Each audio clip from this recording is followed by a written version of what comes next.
I started playing with them.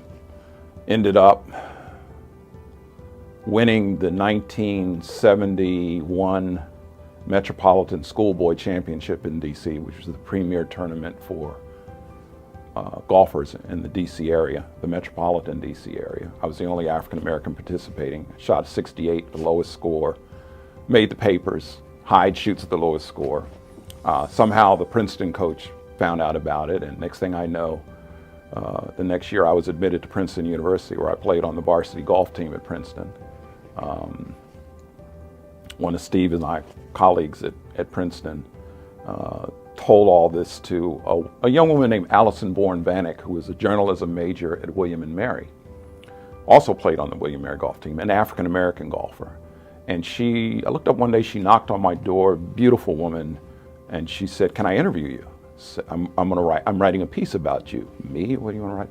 Well, my research tells me that you're the first African-American golfer to ever play in the Ivy League in a D1 team.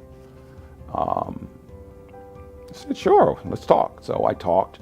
She wrote an extraordinary piece. It won several journalist awards, was picked up by Golf Digest, was picked up by the Princeton Alumni Weekly. It was picked up by St. Albans Alumni Weekly, which was my high school, which I found quite ironic.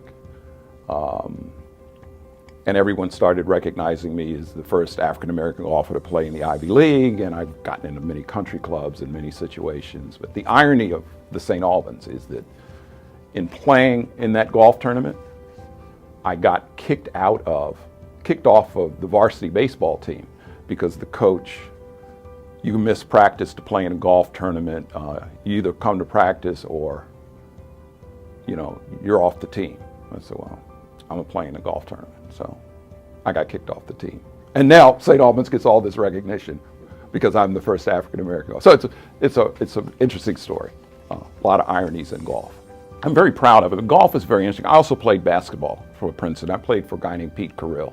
Well, I should say that the reason he helped me because I decided quickly that I wasn't going to play that much, and I only played 1 year, 1.5 years, and I devoted all my time to golf, which worked to my benefit. So he did help me indirectly, because golf is a very interesting sport. It was still relatively segregated. There weren't clubs that allowed black players to play. In fact, in Washington, D.C., there was only one golf course, 2 golf courses, and they were both public courses that black players could play on. In the 60s, one was Langston Golf Course, and the other one was East Potomac Golf Course. When I went to Princeton, there were no private courses that, to my knowledge, that allowed African-American golfers to play. The only way you could step on a private country club in America was if you were a caddy working for somebody, or if you were in the service industry or a laborer or serving food in the food tent. So by playing in the Princeton golf team, the interesting thing was I had to play on courses that were segregated, private country clubs whose members said there'll be no black golfers playing here. And I admire my coach for taking me there. Me, I didn't really care. Golf, unlike basketball, which is a team sport, is an individual game. It's me against you. I don't care if you white, black, purple, green, and you don't care if I'm white, black. We're trying to beat each other's brains out. So the racism thing doesn't become so prominent. Where it becomes prominent is, for me, we played a course called Wingfoot in New York. Wingfoot, to my knowledge, had not had a black player ever play on. It's a very prestigious course. I was waiting, hanging around, had afro, the whole 9 yards, with my Princeton golf shirt. For whatever reason, a lady drives her car up and throws me the keys. A member, thinking obviously I worked there, which is a reasonable assumption on her part. The only black people that ever been there were people who worked there. And I was very mischievous. I toyed with, I should take this lady's car and just drive somewhere, but I didn't know anything about Westchester, New York, so I didn't know where to go. But incidents like that have happened to people like Calvin Pete, Charlie Sifford, who was the first African-American to play on the tour, the 1959 US Open. Pete Brown, who was the first African-American to win a PGA Tour event in 1964, the Waco Open. Lee Elder, who is DC owns, who was the first player to play in the Masters. And when Lee played in the Masters and won the Monsanto Open to qualify, it was in Pensacola, Florida. he had to change his clothes in the parking lot because they didn't allow African American golfers to step into the pro shop or the clubhouse. When he played, he was subjected to all kinds of racial insults and from the fans. He had to stay at the Masters and 2 different hotels, which is played in Augusta National, because he had gotten death threats. His family gotten several death threats. In one tournament, he hit a ball, straight shooter down the middle of the fairway. A white kid runs out, picks the ball up, and throws it in the woods.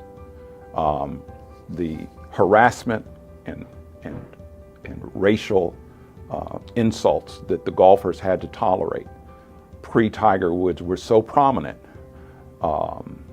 that it makes my little incidents at Wingfoot, where a white lady just tosses me her keys because she thinks I'm the driving attendant or the parking attendant or something, pale in comparison.